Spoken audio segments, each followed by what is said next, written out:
The Jovian Concord has finally arrived. This is the new update for Warframe that is bringing Wisp, new weapons, all kinds of goodies. I think there's 2 new amps in this, we will get to that, and the long awaited for Gas City rework, which we will start with right after I kind of explain the Ash Nitro bundle, which has actually been around for about a month now. Because this is actually the second part of an ongoing partnership between Digital Extreme and Discord. The first pack was actually the Reverence pack, which I missed because I didn't have Nitro, so I didn't have access to the use of GIFs or any of the other Nitro perks that come from the actual program, or the many games that are there. I think it's well over 100 games that you can actually get from the Nitro library now, but luckily they have actually sponsored this, so now I can, which means I can actually pick up the Ash Nitro bundle, which has a $50 value, remembering that Nitro will cost you $10 a month, and it's the first of a lineup of new coming things. You can say there's at least 3 other things expected after this, and this will include the Ash Warframe itself, the Ash Koga skin, the Ryu weapon skin, the Gazelle armor pack, which I actually like that because I'm still using that on my Sentinel, the Gazelle skin, the Centuria Sandana, Discord exclusive colour palette, which I actually like that because it comes with some nice shades of black, and a 7-day affinity booster. Sadly, this is only on PC at the moment. The bundle itself, or at least the Ash one, will be a limited time thing. They will retire it for something else probably pretty soon, so if you do want it, there will be a link in the description below to sign up for Nitro, and with this being the start of it, hopefully there'll be some good stuff coming to this in the future, kind of like the Twitch one was, but since we are going to the Gas City rework, because this is where the update will basically begin. There is lots of other things that are coming, but I thought we would head here first because there is rumours that Alad V has been working with the Sentients, and this is where a lot of this update comes from. This is the new Disruption game mode. This is basically you go to Jupiter, and if we can find any of the actual enemies, these are the Amalgam mods. Well, enemies. Which, yeah, this is going to be a lot of scanning, so I'm just going to go straight out death mode with this and deal with these as quick as I can. The new Disruption game mode is actually pretty fun looking. You have to defend this terminal, but first of course you have to get the key, and there's another terminal down there, and wow, I'm actually getting completely annihilated here. I kind of wish I'd done this with other people. There is one of the keys. Pick this up, take it to the terminal that it is required. Oh, that's actually a huge problem. I'm just going to do this instead and run away, because that's what you do. This is the Gas City rework as well. Now, the way that this works is there will be an enemy that comes for this, and you have to defend this terminal from that enemy. I'm not sure how it's going to show that enemy, so I thought that would be quite an interesting place to actually start this. Not seeing any actual...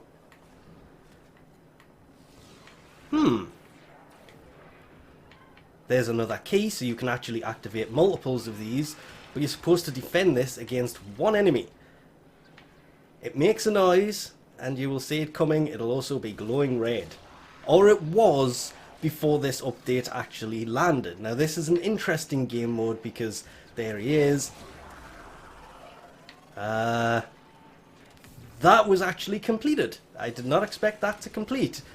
That's pretty much it. This is endless. You can do as many of these as you want. The other key is already sitting on the floor, right there. And I'm dead. But you will have to do this mission before you will be able to take on the new boss, the Ropalolyst. I'm still not sure if that's how it's pronounced correctly.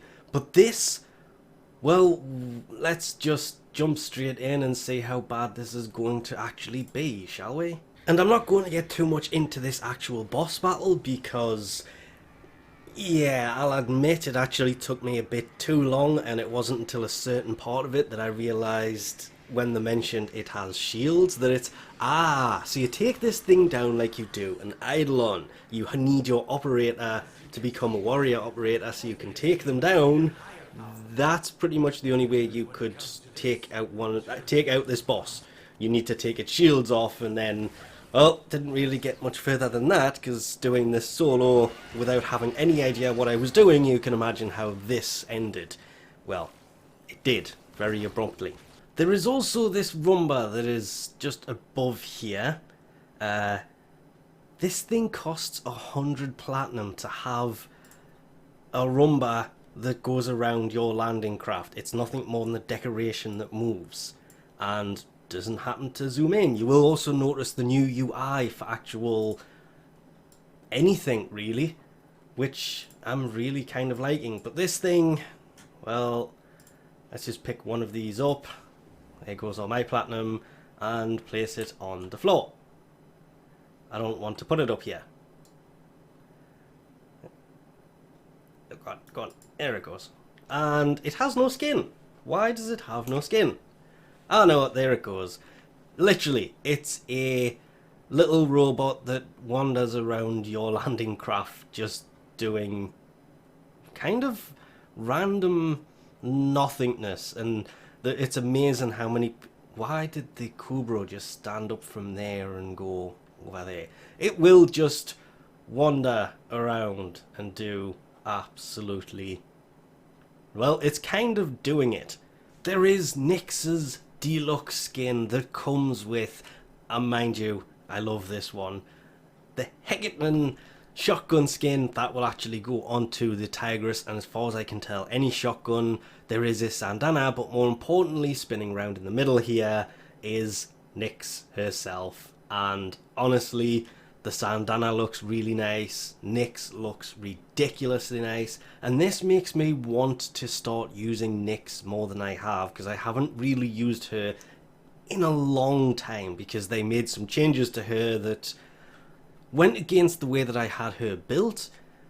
But seeing this skin, yeah, expect to see a lot more Nyxes kicking around very soon, because that is a ridiculously nice looking skin.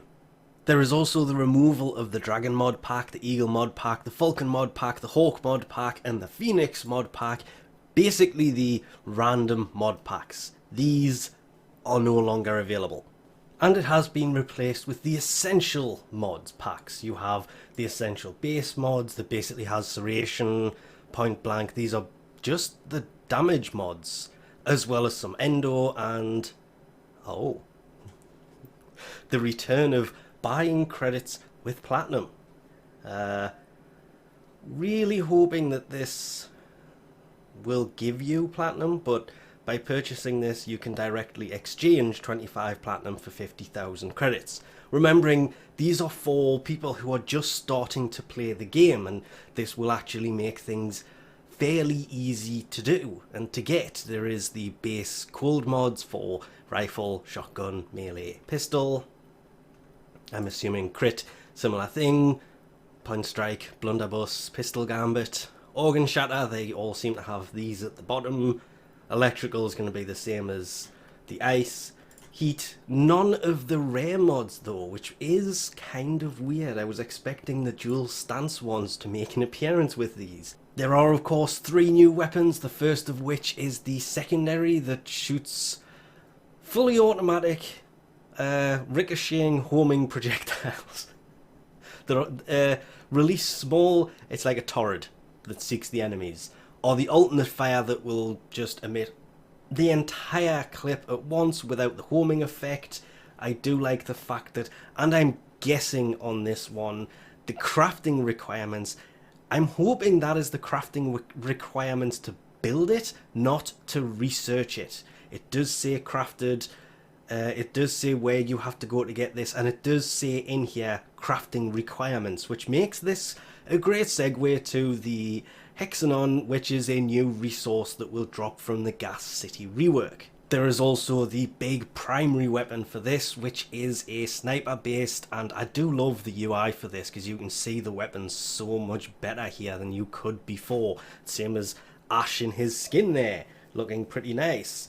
This, again with the Hexanon and the built fielder on, wow, that's going to be quite expensive, but this is also status based. The secondary is, because you have to hover over purchase, and I may have forgot to do that, 32% status, no crit, does have the gas, which is kind of part of it, which is why I forgot about it, a little bit of impact, whereas the sniper rifle is full on physical damage, no elemental, but does have a 35% status chance. And this weird feature for the zoom for it, the zoom gains a fire of bursting viral round. That's where the elemental side of it comes in, and it does have a built-in ammo conversion, which all snipers need to have because sniper ammo just does not drop enough. Then we get into what is Wisp's signature weapon, and I do like the fact, and this has been needed for a while now, it has a faster mode, switch mode, when used by Wisp. It is just a blueprint purchasable from the marketplace. You need argon crystals and that hexanon stuff again. And this, from everything I've found about it so far, looks like it's going to shoot lightning out of the end. But the most important part of this is strike with silent lightning, which is great because I'm sick of using alarming weapons at the minute, but it looks like it has a giant silencer on the end that adds the electrical to the round, which is great. It looks like a silent weapon, and it is a silenced weapon, and it has some pretty nice stats to it. It is high on crit, whereas the other stuff is more status based, but 400 electrical with 100 impact, yeah, this is the one I'm looking forward to playing with the most to put a decent build on. And yes, I said decent build. The other ones I just look forward to playing with because they look like they are going to be fun to use. Luckily I don't have to actually take my Kavat out of the freezer to demonstrate this, but there is new Kavat armor that comes. It's nothing more than a decorative piece of armor. It doesn't actually add any armor. I wish that it did. I really wish that they did this. But I'm trying to remember where this is so I can kind of demonstrate it really quickly. To add things to your wish list with the new UI, it's just a star here. You can see it's come up with add to wish list. You can add it there and remove it from the same place. Which leads us weirdly into Wisp's alternate helmet, which actually, I don't know if I like that one or Wisp's normal helmet, because if we go to Wisp, well, yeah, can't actually say Wisp. What is that a corpus ripping his head off? This is the new Warframe. Wisp looks amazing as she comes. The abilities, okay, you just can't get much better than this. The first one can add buffs to allies, or it does some weird stuff to enemies. The second one is kind of like a teleport. You do this weird move and then you can teleport to where that goes to. Your frame is standing there, you're using this projection, and then you teleport to it. The third ability, well, I didn't actually expect that one. I thought it was something else. Open a dimensional breach to overwhelm nearby enemies and cause them to release aggressive surge sparks when damaged. Soulgate, here's fourth ability. Yeah, literally using the power of the sun. One of the Amalgam enemies actually uses the same ability. They shoot a gun that does that, but it's blue instead of, well, actually that is based on energy colour and can be whatever colour you want it to be. Which leads us full circle to where her parts drop from. They come from, and it's great because it actually tells you on her marketplace thing. You get them by defeating the Ropalolyst, the new boss, which means you have to do the disruption missions. You have to then take that thing out. You need your operator to be a warrior operator so you can take its shields down because it's part Eidolon. And I won't spoil the whole story of getting to that boss fight because I may have already done so, because it was kind of file footage I may have used at the beginning of this video. I hope I didn't. There are a few new mod sets. They are all based around being in the air though. Aim glide, it all to do with the way that, well, these are all three of these mod sets have bonuses that, while wall latching plus 50% damage reduction. Again, that's worded completely wrong. It should be incoming damage reduction, not outgoing damage reduction, which is what it sounds like. They are all going to be painful to get. The new mods, not the Kavath ones or the Beast ones, the Amalgam mods down here are all weapon specific. The javlok, the ripkas, the furax, the argonak, and the daiku. The daiku one is the one that when I seen this I thought that could be good, and then I realised, oh, they're actually just for particular weapons. They can't be used on other things like the ones we've got previously. So they will make these weapons a little bit better, but I kind of wish that the daiku one was all bows, not just one bow. Kind of a letdown from what I was expecting, but these could all be really good, because the javlok, I still keep getting told that's an actual good weapon. Then there's this. The two-factor authentication is now, you need to have this enabled if you want to trade with any other player in the game. This is to protect them and you from lots of other things, but it means you have to have the two-factor authentication enabled if you want to trade anything. And lastly, for those who have asked or mentioned it because they may have noticed it, the Fae Step Ephemera, this is something that you get for free if you enable the two-factor authentication for Warframe, and it's basically, it will just be sent to your inbox. It is completely free. You don't have to farm for it like the Shocking Step or Smoking Body. It will just be given to you, and that's what this game has needed for a while, because it just didn't have one, and you will basically leave leaves and little wisps behind you, which is great, hence the reason I left it until I put Wisp on to mention this instead of mentioning it earlier, because it looks great. But that's about it. We'll leave this off here for now because it's getting too long. Thanks for watching, and I'll catch yous next time.